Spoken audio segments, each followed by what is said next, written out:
Hai, balik lagi sama aku Dian di Bale Movie. Di video kali ini kita akan membahas spin-off dari film Bird Box yang berjudul Bird Box Barcelona. Bercerita tentang kejadian serupa yang menimpa Mallory dan orang-orang di film Bird Box yang pertama. Namun kali ini latarnya berubah dan berfokus di Barcelona. Akankah di film kali ini kita akhirnya diperlihatkan sosok misterius yang telah menewaskan banyak orang? Lantas, bagaimana manusia menyudahi semua tragedi ini? Yuk simak alur ceritanya sampai selesai. Tapi sebelum kita ke alur ceritanya, Mimin mau ingetin dulu ya guys, kalau konten ini berisi full spoiler. Jangan lupa untuk like, komen, subscribe, dan nyalakan loncengnya ya. Tanpa berlama-lama lagi, yuk langsung aja kita ke alur ceritanya. Film dibuka dengan memperlihatkan kebersamaan seorang ayah bernama Sebastian bersama putrinya yang bernama Anna. Di tengah tragedi mengerikan yang telah terjadi, Sebastian akhirnya menemukan sebuah tempat yang bisa digunakan Anna untuk bermain sepatu roda. Ya, sebelum tragedi ini, Anna memang merupakan seorang peseluncur profesional sehingga dengan bermain sepatu roda mungkin bisa sedikit mengobati rindunya. Saat tengah asik bermain, mereka dikejutkan dengan suara pintu stadion yang tiba-tiba terbuka. Sebastian dan Anna pun tampak sangat panik dan bergegas pergi. Namun mereka berhasil dihadang oleh sekelompok orang tunanetra yang memanfaatkan kekurangan mereka untuk merampok orang-orang yang masih hidup. Alhasil, Sebastian pun harus merelakan semua barang-barangnya karena ia pun tak sanggup melawan. Setelah memasang kacamata mereka, Sebastian dan Anna pun keluar dari stadion dan bersiap untuk mencari makanan atau alat-alat bertahan hidup. Dapat dilihat keadaan Barcelona sudah sangat kacau setelah insiden mengerikan itu terjadi di sana. Banyak mayat-mayat tergeletak di mana-mana dan orang-orang yang masih hidup telah membentuk kelompok dan bersembunyi bersama kelompok mereka masing-masing. Di tengah perjalanan, Sebastian mendengar suara sekelompok orang yang sedang mencari makanan. Sebastian pun berniat meminta pertolongan mereka, namun ia sengaja tidak mengajak Anna karena ia perlu memastikan apakah orang-orang itu adalah orang-orang yang baik atau tidak. Awalnya orang-orang itu tidak mau membantu Sebastian. Namun saat Sebastian berkata bahwa ia tahu di mana generator berada, orang-orang itu pun akhirnya menerima Sebastian di dalam kelompok mereka. Jadi di situasi ini, orang-orang pasti sangat membutuhkan generator untuk sekedar menyalakan listrik atau penghangat ruangan di tempat persembunyian mereka. Alhasil dibawalah Sebastian ke tempat persembunyian kelompok itu yang terletak di sebuah stasiun bis. Di sana bahkan ada seorang dokter, tukang kayu, montir, sampai juru masak yang membantu para anggota kelompok untuk bertahan hidup.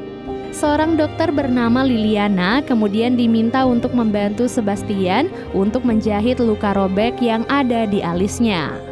Kelompok itu juga menerima Sebastian dengan sangat baik. Ia bahkan dipersilahkan untuk makan dan beristirahat dengan nyaman di tempat itu. Namun, apa yang dilakukan Sebastian untuk membalas kebaikan mereka? Ia justru membawa sebuah bis berisi para anggota kelompok keluar dari tempat persembunyian mereka.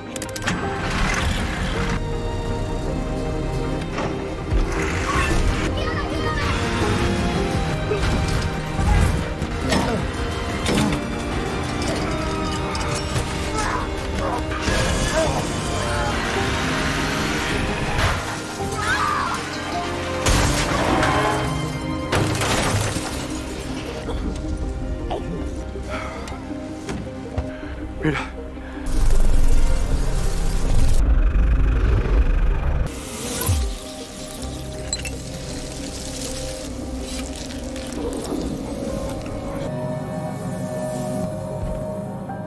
Ia dengan tega memaksa para anggota untuk melihat makhluk misterius itu, sementara ia sendiri adalah ODGJ yang bisa melihat makhluk itu dengan bebas. Dari sudut pandang Sebastian, ia seperti membantu orang-orang untuk melihat makhluk itu agar jiwa mereka bisa terbebas. Hal ini digambarkan dengan sebuah cahaya yang keluar dari tubuh orang-orang yang tewas setelah mereka melihat makhluk tersebut.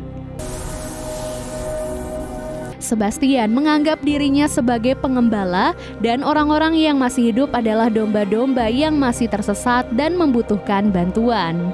Tindakan kejam yang Sebastian lakukan ternyata merupakan perintah dari Anna, di mana Anna berkata jika ayahnya berhasil menyelamatkan semua domba, maka mereka akan segera bertemu. Lantas, apa yang sebenarnya terjadi? Jadi 9 bulan yang lalu, tepat saat tragedi ini dimulai, Sebastian mendapatkan telepon dari istrinya Laura. Laura yang panik meminta Sebastian untuk segera menjemput Anna di sekolah dan mereka rencananya akan pergi dari Barcelona untuk sementara waktu.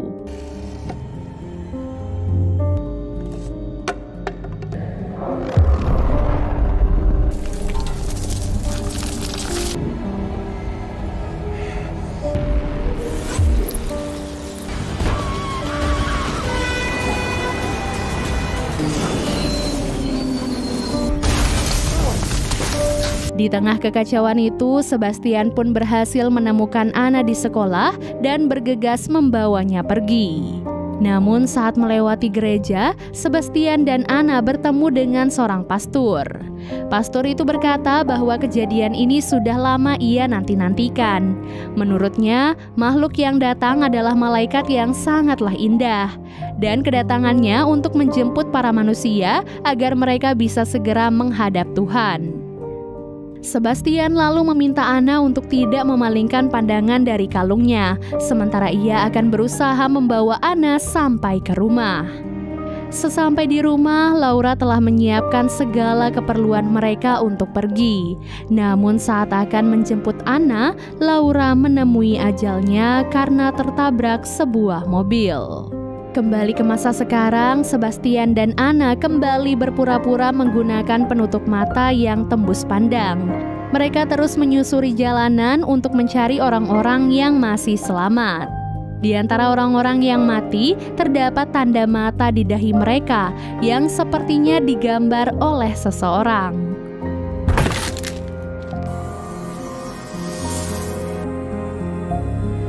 Beberapa saat kemudian, Sebastian kembali menemukan target yang baru. Ia menemukan seorang wanita bernama Claire yang sedang mencari obat-obatan.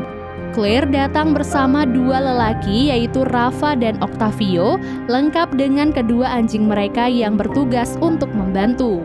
Sama seperti trik sebelumnya, Sebastian mengaku mengetahui tempat generator, sehingga kelompok ini pun setuju untuk membantunya. Sebastian kemudian dibawa ke markas kelompok itu yang terletak di sebuah tempat perlindungan bom bawah tanah.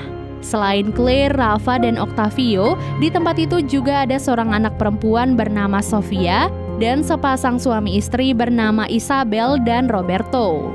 Sofia yang merupakan orang Jerman selama ini kesulitan berkomunikasi dengan orang-orang yang ada di sana.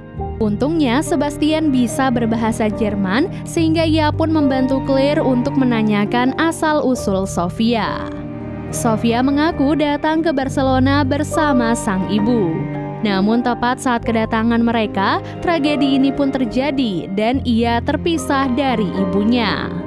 Sebelum berpisah, Sofia dan ibunya sempat mendengar siaran darurat dari radio yang mengatakan bahwa pemerintah telah menyiapkan tempat yang aman di atas gunung, tepatnya di sebuah kastil bernama Montjuïc. Dan untuk sampai di sana, mereka perlu menggunakan kereta gantung. Berkat informasi itu, Claire dan yang lainnya pun memutuskan untuk pergi ke Montjuïc. Karena bagaimanapun juga, mereka tak akan bisa bertahan lebih lama di markas yang sekarang. Setelah menempuh perjalanan yang cukup jauh, para anggota pun beristirahat di sebuah gedung. Saat yang lainnya telah tertidur, Sebastian sengaja melonggarkan tali pengikat kedua anjing yang ada di sana, karena tanpa bantuan anjing itu, Claire dan yang lainnya akan kehilangan arah. Dan benar saja, saat kembali melanjutkan perjalanan, Claire dan yang lainnya dihantui oleh suara-suara dari makhluk misterius tersebut.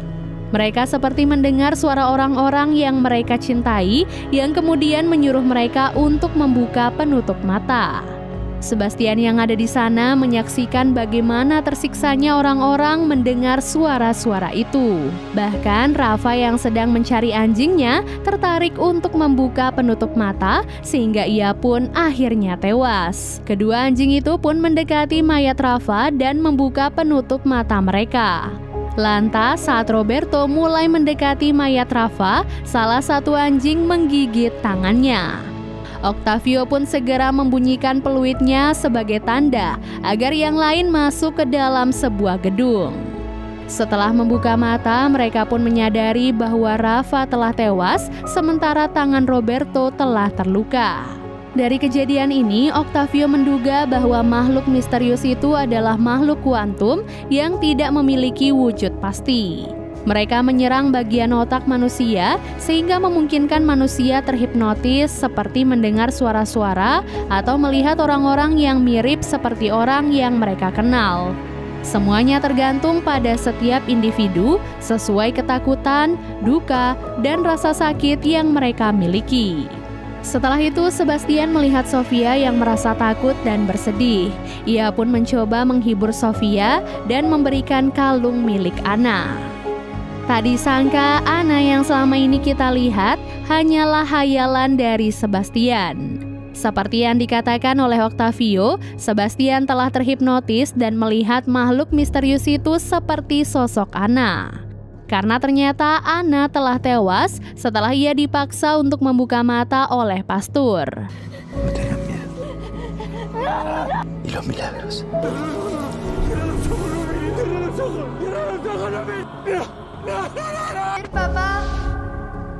Sejak saat itulah Sebastian menjadi ODGJ dan selalu mengikuti perkataan Anna untuk membunuh orang-orang yang masih hidup.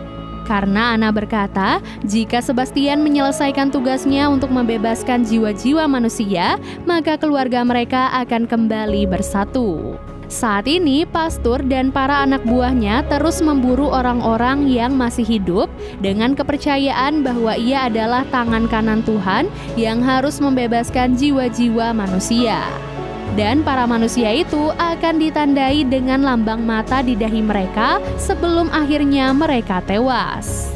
Pada malam harinya, luka Roberto terinfeksi dan mereka membutuhkan antibiotik. Alhasil, Claire, Octavio, dan Sebastian pun naik ke bagian atas untuk mencari antibiotik. Di sebuah kamar, mereka menggunakan penutup mata sambil berusaha menutup semua jendela yang ada di kamar tersebut. Namun Sebastian sengaja membiarkan satu jendela terbuka dan berbohong kepada Octavio. Sehingga saat Octavio membuka mata, ia pun langsung terhipnotis dan akhirnya bunuh diri. Claire yang ada di ruangan lain mendengar suara keributan dan menghampiri Sebastian. Anna kemudian menyuruh Sebastian untuk membuka penutup mata Claire, namun Sebastian mulai ragu dan akhirnya pergi bersama Claire. Mereka pun mendapatkan antibiotik untuk Roberto, namun sayang mereka telah kehilangan Octavio. Sejak kejadian itu, Sebastian mulai ragu dengan apa yang selama ini telah ia lakukan. Ia berpikir telah membantu banyak manusia, namun bagaimana jika selama ini ia ternyata berada di pihak yang salah? Setelah kembali melanjutkan perjalanan, Sebastian dan yang lainnya dikejar oleh salah satu anak buah pastor. Kali ini Sebastian sepertinya telah sadar dan berusaha membantu mereka. Dalam pengejaran itu, Roberto terjatuh sehingga ia dan Isabel pun menyerah dan membuka mata mereka demi saling melihat untuk yang terakhir kalinya. Setelah masuk ke dalam gedung, Claire pun mengetahui semua rahasia Sebastian. Ia pun berpikir bahwa Sebastian telah membunuh Octavio dan bahkan telah membunuh Rafa. Ia mulai meragukan Sebastian, namun Sebastian meyakinkan Claire bahwa ia telah berubah dan ingin membantunya. Meskipun sempat ragu dan tidak percaya, namun pada akhirnya Claire menerima bantuan Sebastian karena bagaimanapun juga hanya Sebastian yang bisa membantu mereka saat ini. Di waktu yang sama, pastor dan anak buahnya mulai mengejar Sebastian, Claire, dan Sofia. Mereka bertiga pun akhirnya kabur dengan menggunakan sebuah mobil agar mereka bisa sampai di Montjuic lebih cepat.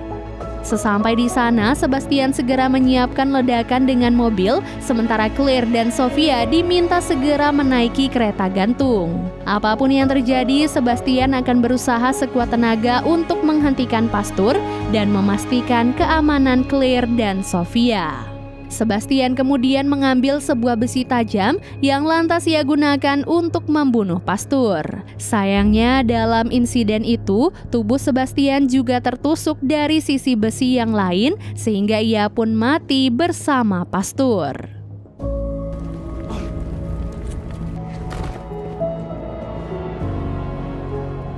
Bertepatan dengan saat itu, Claire dan Sofia berhasil melompat ke dalam kereta gantung meskipun mereka melompatinya dalam kondisi mata tertutup.